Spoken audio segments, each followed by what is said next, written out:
My husband's business trip led to him sharing a room with a female coworker. He lied about it when I expressed concern.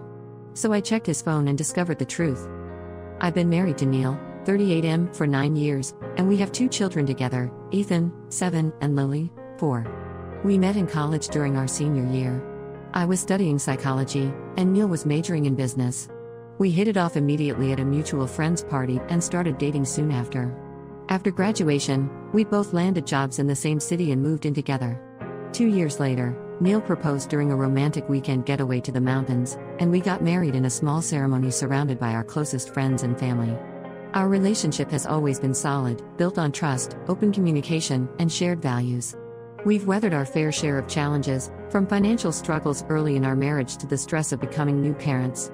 Through it all, we've always been a team, supporting each other and working through our problems together.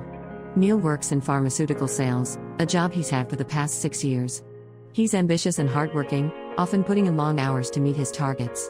His dedication has paid off, as he's been promoted twice since joining the company.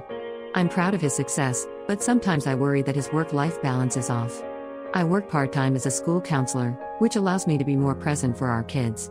Neil's job requires him to travel occasionally for conferences, training sessions, or important client meetings.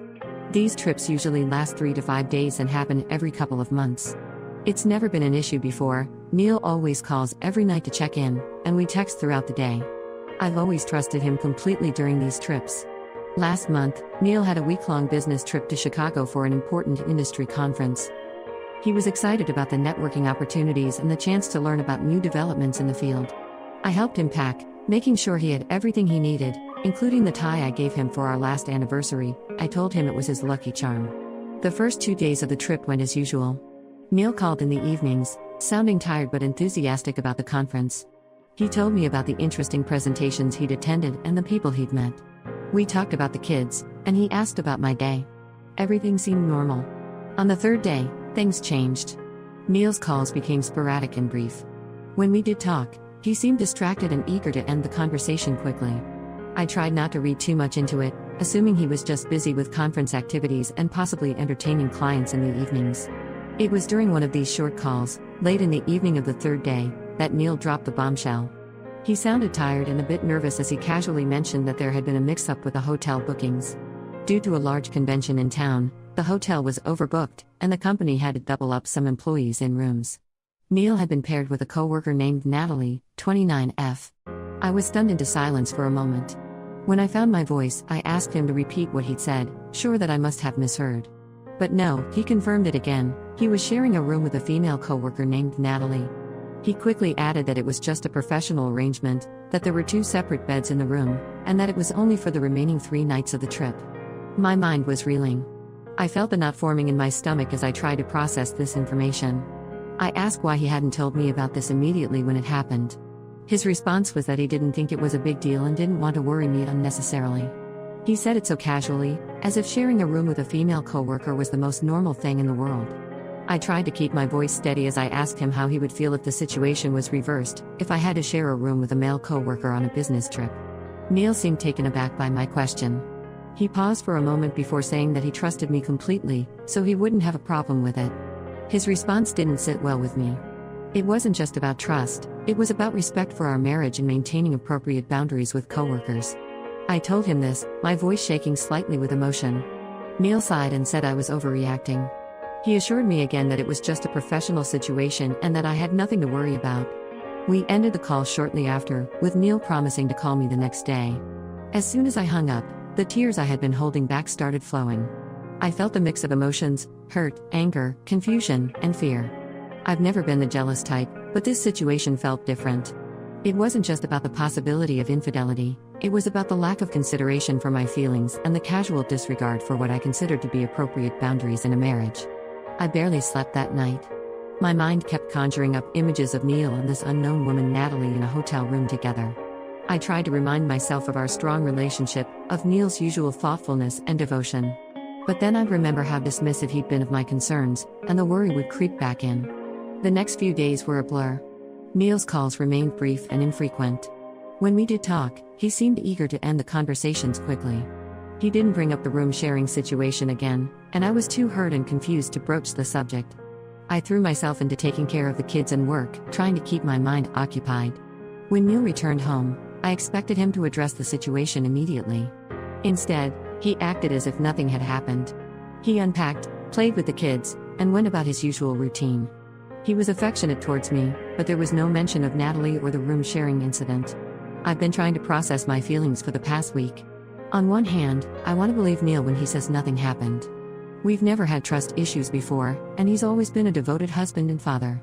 I think about all the good times we've had together, our romantic dates, family vacations, the way he supported me through my postpartum depression after Lily was born. Neil has always been my rock, my partner in everything.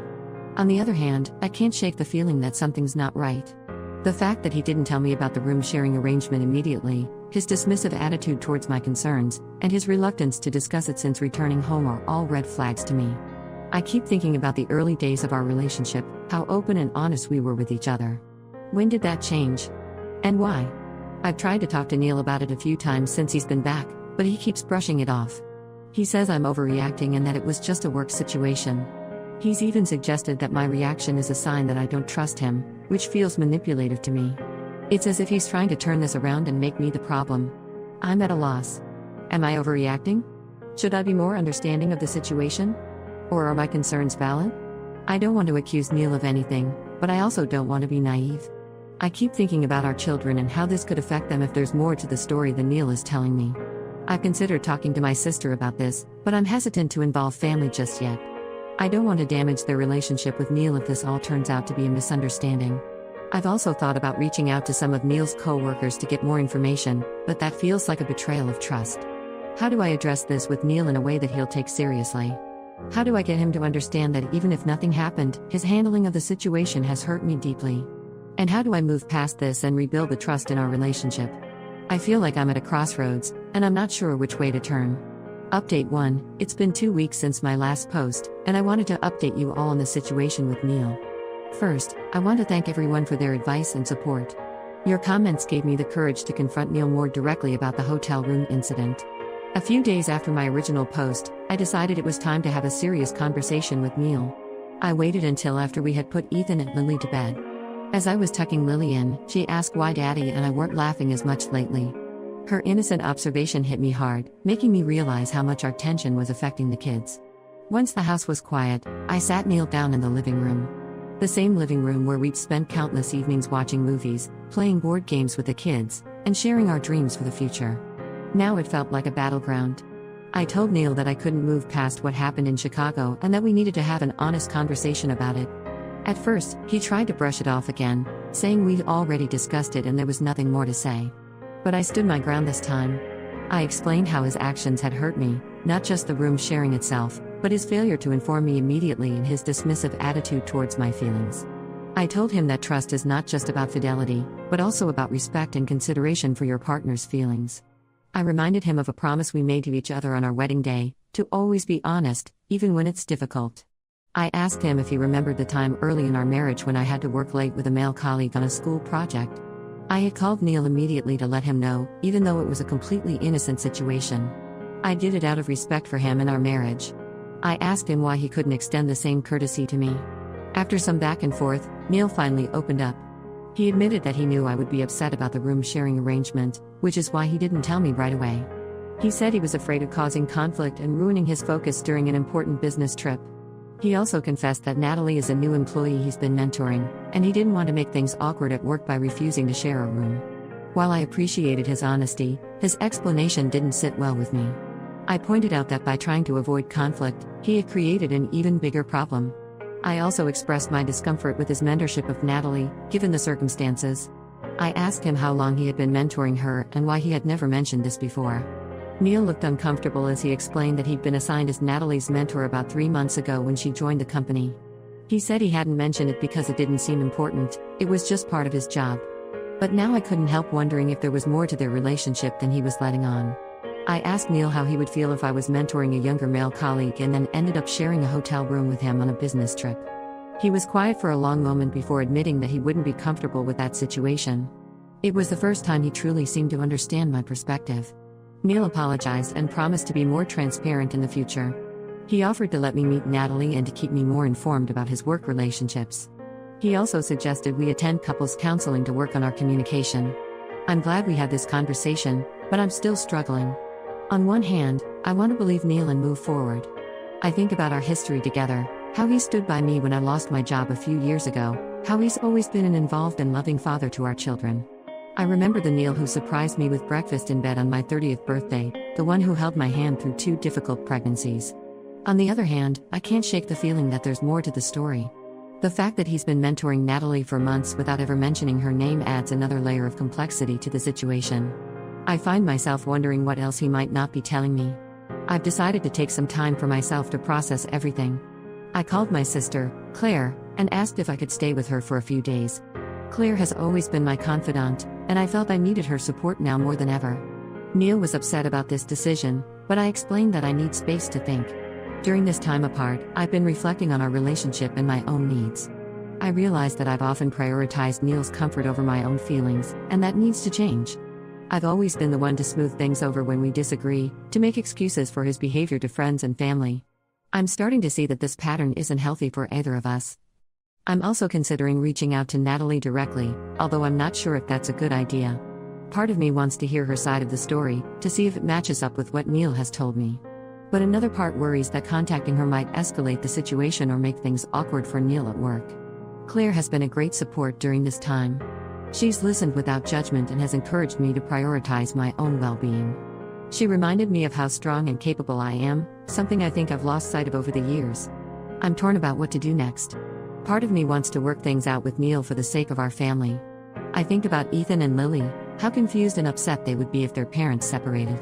I remember the promise we made to each other and to them to always be a family. Another part feels like this incident has revealed deeper issues in our relationship that may be hard to overcome. The lack of communication, the dismissal of my feelings, the secrets, are these things we can really fix? I'd appreciate any advice on how to proceed. Should I give Neil another chance? Is couples counseling a good idea? And what about Natalie? Should I try to talk to her? I'm trying to stay strong, but this situation has really shaken my confidence in our marriage. As I sit in my sister's guest room, looking at a family photo on my phone, Neil and me with Ethan and Lily at the beach last summer, all smiles and sunburned noses, I wonder if we can ever get back to that place of happiness and trust. I hope we can, for all our sakes, but I'm no longer sure. Update 2. It's been about a month since my last update, and a lot has happened. I want to thank everyone again for their support and advice. Your comments have been a lifeline during this difficult time. After my stay at my sister's, I returned home to have another conversation with Neil. The house felt different somehow. The family photos on the walls that once brought me joy now seemed to mock me with their images of happier times. I found Neil in his home office, the same room where he'd often worked late into the night to provide for our family. Now it felt like a symbol of the distance between us. I told him that while I appreciated his apology, I needed more than just words to rebuild trust. I asked for full transparency about his relationship with Natalie and any future work trips. Neil agreed, albeit reluctantly. He showed me all his communications with Natalie, emails, text messages, and even their chat history on the company's internal messaging system. Most of the messages were work-related, discussing projects and schedules. But there were a few exchanges that made me uncomfortable. Nothing explicitly inappropriate, but there was a friendliness and familiarity in their tone that kept my suspicions alive. I saw messages where they discussed shared interests in music and books, inside jokes from the office, and even some mild flirting disguised as workplace banter. Reading these messages brought back memories of the early days of my relationship with Neil. We used to send each other silly jokes and song lyrics throughout the day, always eager to make each other smile. Seeing him engage in similar behavior with Natalie felt like a punch to the gut. I also decided to take up Neil's offer to meet Natalie. We had lunch together at a cafe near Neil's office, with Neil present. As we sat there, I couldn't help but notice how Natalie's eyes lit up when she talked about work projects she and Neil had collaborated on. She seemed nice enough, polite, professional, and clearly intelligent. But I couldn't shake the feeling that she was holding something back. She was overly complimentary about Neil's mentorship, which didn't help my unease. Throughout the lunch, I found myself scrutinizing every interaction between Neil and Natalie. The way they finished each other's sentences when discussing work, the easy laughter they shared over inside jokes, it all felt too comfortable, too intimate. After the lunch, on the drive home, I expressed my concerns to Neil. The car, which had been the site of so many happy family road trips, now felt claustrophobic. I told him that while I didn't want to control his work relationships, I felt uncomfortable with the level of friendliness between him and Natalie. I asked if he would consider distancing himself from her professionally. This led to a heated argument. Neil accused me of being controlling and said I was jeopardizing his career with my insecurities. He pointed out that mentoring Natalie was part of his job responsibilities and that distancing himself from her could harm his professional reputation. He refused to change his working relationship with Natalie and said I needed to trust him or our marriage wouldn't work. His reaction shocked me. It was so different from the apologetic attitude he had earlier. It made me wonder if there was indeed more to the story than he had let on. The Neil I knew would have been more understanding of my feelings, more willing to find a compromise. This defensive, almost aggressive Neil was someone I didn't recognize. In the heat of the moment, I made a decision I'm not proud of. While Neil was in the shower that evening, I checked his phone. I know it was wrong, a violation of his privacy, but I felt desperate for the truth. What I found left me cold. There were deleted text messages between Neil and Natalie, recovered through a backup. While not explicitly romantic, they were far more personal and flirtatious than what Neil had shown me earlier. They discussed their shared hotel room experience, with comments about how nice it was to have someone to talk to at the end of long conference days. There were inside jokes I didn't understand and references to moments they had shared that Neil had never mentioned to me. The tone was friendly and playful, bordering on flirtatious at times. One message from Natalie particularly stood out: "Miss our late night chats already. The office feels so dull in comparison." Neil's reply was equally concerning: "Same here. Maybe we need another conference soon." Confronted with this evidence, I couldn't hold back anymore.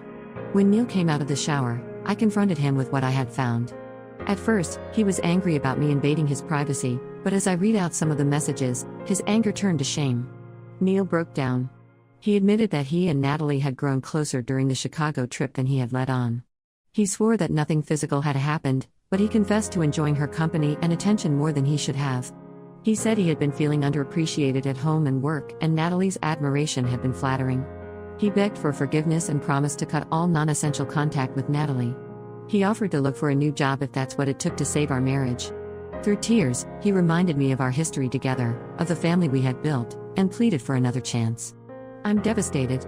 The trust I've been trying so hard to rebuild has been shattered completely. I feel like a fool for trying to work things out, for believing his earlier explanations. The Neil I thought I knew, the honest, devoted husband and father, seems like a stranger to me now. I've asked Neil to move out for now. He's staying with a friend while I figure out what to do next. The kids are confused and upset, which breaks my heart even more. Ethan asked me if Daddy did something bad, and I didn't know how to answer him. I'm considering my options now. Part of me wants to try to salvage our marriage for the sake of our children. I think about the good times we've had, the life we've built together, and I wonder if we can find our way back to that. Another part feels like this betrayal is too big to overcome. The lies, the emotional intimacy with another woman, the disregard for my feelings, it all feels like too much. I'm also angry at myself for not trusting my instincts from the beginning. I knew something was off, but I let Neil convince me I was overreacting. I let my desire to keep our family intact override my own feelings and intuition. I'd appreciate any advice on how to move forward. Should I consider marriage counseling, or is it time to talk to a divorce lawyer? How do I protect my children through this process? How do I start rebuilding my self-esteem and independence? I feel lost and broken, but I'm trying to stay strong for my kids. They need me now more than ever, and I can't let them down, no matter how much I'm hurting inside. Update 3. It's been 2 months since my last update, and I wanted to share where things stand now. Thank you all for your continued support and advice during this challenging time. After much soul-searching and several conversations with Neil, I've decided to file for divorce. It wasn't an easy decision, but I realized that the trust between us has been irreparably damaged. The incident with Natalie was just the tip of the iceberg. It revealed deeper issues of respect and honesty in our relationship that I don't think we can overcome. In the weeks following Neil's confession, we tried to work things out. We attended a few couples counseling sessions, but it felt like we were just going through the motions. Neil seemed genuinely remorseful and made efforts to rebuild trust. He changed jobs to avoid working with Natalie, became more involved with the kids, and was more attentive to me. But every time he touched his phone, I felt anxious. Every time he was late coming home, I imagined the worst. I realized I couldn't live like that anymore. The final straw came when I discovered that Neil had been in contact with Natalie again. He claimed it was just to tie up loose ends at work, but the fact that he hadn't told me about it felt like another betrayal. It made me realize that no matter how hard we tried, the trust was gone. I've contacted a lawyer and started the divorce proceedings. Neil initially tried to convince me to reconsider, promising to do whatever it takes to save our marriage. He even offered to quit his job entirely to prove his commitment. But for me, it was too little, too late. The damage had been done, and I couldn't see a way to fully trust him again. The hardest part has been explaining the situation to our children. We've tried to be as gentle and honest as possible, assuring them that both of us still love them very much and that this change doesn't affect that love. They're struggling to understand, especially Ethan, who's old enough to know something serious is happening but too young to fully grasp it. Lily keeps asking when Daddy is coming home, which breaks my heart every time. Neil has moved out permanently, and we're working on a co-parenting arrangement. It's been challenging, but we're trying to keep things civil for the sake of the kids. I've also started individual therapy to help me process everything and build my self-esteem back up. On the work front, I found out that Natalie has been transferred to a different department. I don't know if this was Neil's doing or a company decision, but honestly, I'm past the point of caring about the details. I've been focusing on rebuilding my life as an individual. I've reconnected with old friends, started a new hobby, painting, something I've always wanted to try, and I'm even considering going back to school to advance my career in counseling. It's scary, but also exciting to rediscover myself outside of my role as a wife. There are still difficult days when I question my decision or miss the life we had. But then I remind myself of the betrayal and the lack of respect, and I know I've made the right choice for myself and ultimately for my children. I want them to see that it's important to stand up for yourself, and not accept being treated poorly, even by someone you love. I want to thank this community once again for your support throughout this ordeal. Your advice and encouragement have been invaluable. To anyone going through a similar situation, remember that you deserve respect and honesty in your relationship. Trust your instincts and don't be afraid to stand up for yourself. This will be my final update. I'm looking forward to closing this chapter of my life and starting a new one. It won't be easy, but I'm hopeful for the future. Thank you all, and take care.